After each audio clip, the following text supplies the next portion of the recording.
Quick lessons from books. How to Have Impossible Conversations, a very practical guide by Peter Boghossian and James Lindsay. Today's lesson. Nobody likes to be lectured, but aren't you lecturing us right now? Just forget about it. I'm not even really talking about lectures where you're talking to a class. We're talking more about lecturing someone. Your boss telling you what to do, your mom telling you what to do, your spouse telling you what to do. Everybody's always telling me what to do, and you don't like it. No one wants to tell you what to believe or what to think. You want to come up with your own ideas, and that's the point. The research literature on effective conversation shows that delivering messages does not work. That's a one-way transaction. It's a one-way it's a street. No one wants to be told what to believe. We want to come up with our own ideas. That's the point today. So the background is World War II. During war, many of the resources from the nation go to the war effort. We have to split up the resources, mainly food, between the soldiers and the public, and that creates shortages, less supply for the public. Mainly what we're talking about is meat. So during World War II, the background for this lesson, there is a meat shortage because much of our meat has to go over to fund or go to the troops to help support the war effort. And at home, we don't have enough meat for the people. So the government's trying to find out, how do we find enough meat to feed the public? We're good with the soldiers, but what about the people? We can't have our country starving. So they say, hey, we're running low on meat because of the war effort. We're going to need you to cook sweetbread. We got a ton of this sweetbread.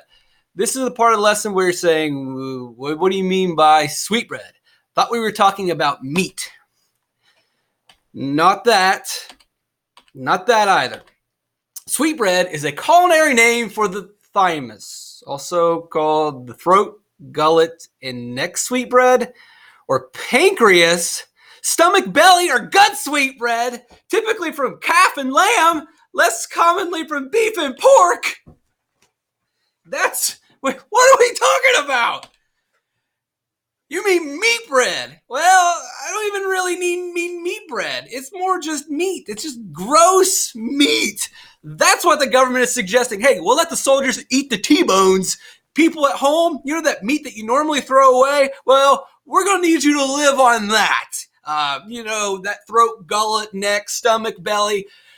So if you just can eat the garbage meat so we can give the good meat to the soldiers, gee, thanks. That would be great. That's the government's plan. Sounds like a typical government plan, though, doesn't it?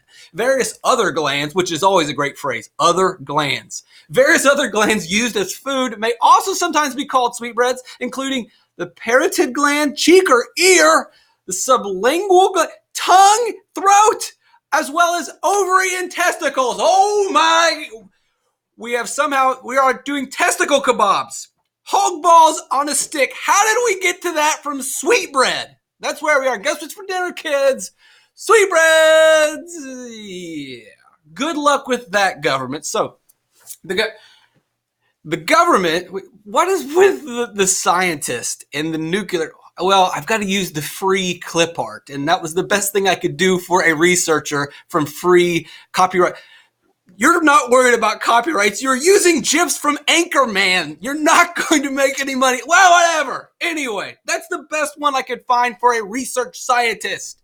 Just ignore it. Anyway, the government, they're trying to convince housewives or homemakers to serve the sweetbread. So they break into two groups. The researchers are studying two groups, and they're studying how the government is going to try to influence these housewives into incorporating sweetbreads, which again is organ meat, into their diet. So group one. For group one, the government lectures the housewives about the importance of incorporating sweetbreads, also known as organ meats, into their diet because it will help with the war effort. So group one, they basically just telling the women, this is why you need to do this.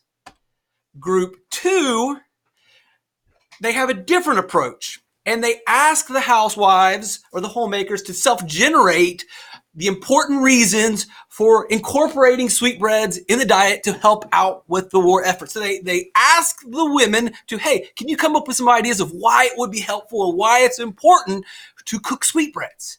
And guess what they found out? Group one, the group that was lectured, only 3% used sweetbreads. Only 3% of the housewives that were told why it's important did it. Whereas the group that self-generated their own ideas of why the hog balls were important that 37%, they actually said, all right, we're going to eat and put the hog balls in their mouth. So imagine that. If you tell someone to put hog balls in their mouth, only 3% of them are going to put hog balls in their mouth. But if you ask someone, hey, why is it important to put hog balls in your mouth? Well, let me tell you why it's important to put hog balls in our mouth. Because we want to defeat the Nazis. That's why. Apparently only 37, 60, 3% were still like, still hog balls, not interested. I don't like Hitler, but I also don't like hog balls. This also comes from How to Win Friends and Influence People by Dale Carnegie. This is Principle 7. It's the same idea that Boghossian and Lindsay are talking about. Let the other person feel that the idea is his or hers. If you read Dale Carnegie, his book is filled with anecdote after anecdote after anecdote. And in this one specifically, he talks about a sketch artist who's having a hard time selling his sketches to businesses. And he keeps failing. He's getting very frustrated until one day he has an idea. He has these half-finished sketches, and he takes them in and says, here, look, they're not done yet. Can you give me some ideas on, what suggestions? What do you want to see? What would you like? And he drops them off and asks them, hey, give me some ideas, and then I'll work on them. So he gives them and comes back. They give him some suggestions. He finishes them, and guess what? He sells them all. For the first time, he's able to sell to them because he realizes that before, he was trying to tell them what they wanted. When he was giving them finished sketches, he was telling them what they needed. That's not the way to do it. No one likes to be lectured. No one likes to be told what to do. No one likes to be told what to believe. So he allowed them to tell him what they wanted. By giving them the half-finished sketches, they were able to say, here's what I want, and he was able to deliver, and he allowed them to believe that it was their idea, which it kind of was.